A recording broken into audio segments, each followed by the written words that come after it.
तो ताल ठोक के आखिरी पड़ाव पर हम हैं। अमी याग्निक, काफी देर से बहुत पेशेंस के साथ आप इंतजार कर रही थी अपनी बारी का।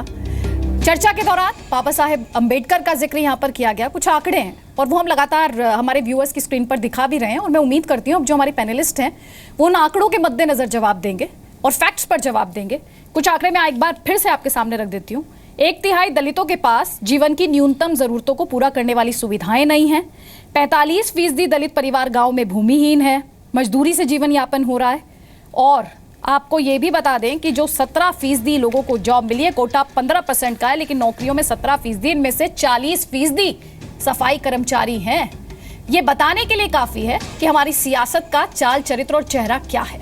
दलित सिर्फ वोट बैंक पर है और उससे ज्यादा कुछ नहीं।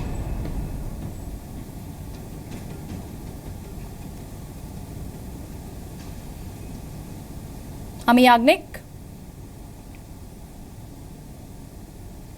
हाँ अदिति जी, आपने जो ये आंकड़े बताए वो बहुत एक पुअर स्टेटस दिखा रहे हैं। वो आपकी बात बहुत सही है। हम कोर्ट में देखते हैं कि कई लोगों को न्याय के लिए आना पड़ता है। इतनी सारी स्कीम्स फ्लोट की गई है। बाबा साहेब आम्बेडकर ने कॉन्स्टिट्यूशन में स्पेसिफिक रिक्वायर आर्टिकल्स रखे हुए हैं कि इनको अधिकार मिले, उनकी अच्छी वो आगे बढ़े, अपना स्टेटस बनाए सोसाइटी में। पर इतने साल से इतना ही हो सका है, वो दिखाता है कि हमने उनसे उनका अधिकार जो देना है उसमें जो सबसे ज़्यादा करना चाहिए था वो मेहनत, या तो हम काफ़ी असफल रहे हैं। तो ये हम बताना चाहते हैं कि भाई अगर हम इसी पे अड़े रहेंगे कि उनको उनका न्याय नहीं मिलेगा, उनको उनका अधिकार नहीं मिलेगा, और ऐसी लड़ाई लड़ते रहेंगे जो पब्लिक लाइफ में है, वो सेवा करने आते हैं समाज में, अगर समाज में इतना मर्यादा वो क्रॉस कर देते हैं तो समाज उसको ये एक्सेप्ट नहीं करता है। तो हमें जो ये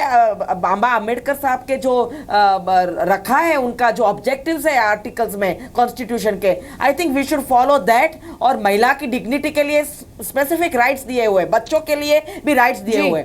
तो हमने जो इतने सालों में हमें जो करना चाहिए था उसमें शायद काफी असफल रहे हैं। वो कोर्ट में आप केसेस देखेंगे, पीआईएल्स देखेंगे तो पता चलेगा कि वो लोग सतत अपनी लड़ाई लड़ रहे हैं। लेकिन हमें उनको सशक्त करने के लिए ये छोटे छोटे मुद्दे को इतना बड़ा बनाने के बदले हमें उनके लिए काम करना चाहिए। हर पार्टी को ये साइड में रख के, ये जो स्वाति जी ने करा है वो एक बहुत बहादुरी का काम है, क्योंकि वो अपनी लड़ाई लड़ने जा रही है, अपनी बेटी के अधिकार के लिए जा रही है। तो हमें उसको सराहना चाहिए कि भाई ऐसा नहीं होना चाहिए। पब्लिक लाइफ में जो ऐसे रिमार्क्स करते हैं उनको एक्सेप्ट नहीं करते।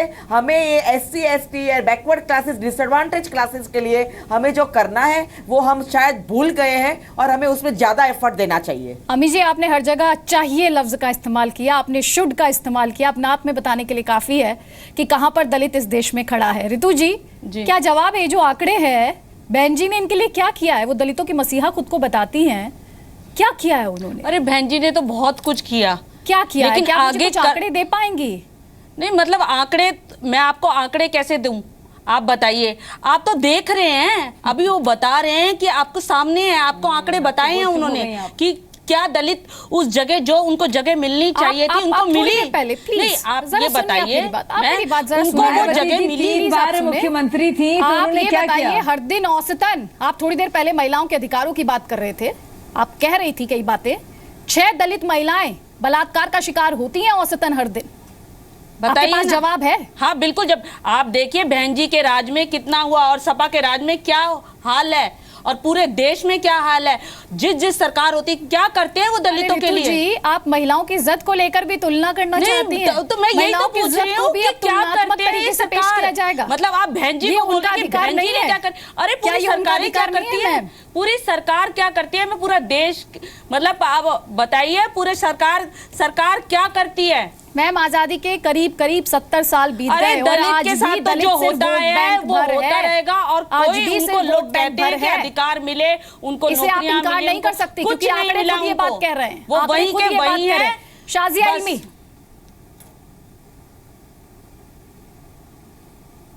जी, मैं अमी जी की बात से के साथ पूरी तरह से इत्तेफाक रखती हूँ कि जैसे कि बाबा साहब ने कहा भी और साफ साफ कहा है कि संविधान ने पूरे पूरे हक और अधिकार दिए हैं सबको, लेकिन वही हमारे समाज ने वही हक छीन लिए हैं।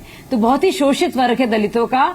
मायावती जी बजाय ये बताने के लिए कि उन्होंने अब तक सिवाय खुद मुख्यमंत्री बनने के लिए, पावर में आने के लिए और अंबेडकर अभियान के जरिए अपने पुतले बनाने के लिए, दलितों के लिए, महिलाओं के लिए क्या कुछ किया है, क्या कुछ करेंगी, उनके आने से सोशल पैरामीटर्स, आर्थिक तौर पर इकोनॉमिक पैरामीटर्स और राजनीतिक पैरामीटर्स सिर्फ और सिर्फ दलितों के लिए और दलितों में भी अलग अलग समाजों के लिए कैसे बदले हैं, किस तरह से वहां खुशहाली आई है, स्तर बदला है, किस तरह से अपॉर्चुनिटीज।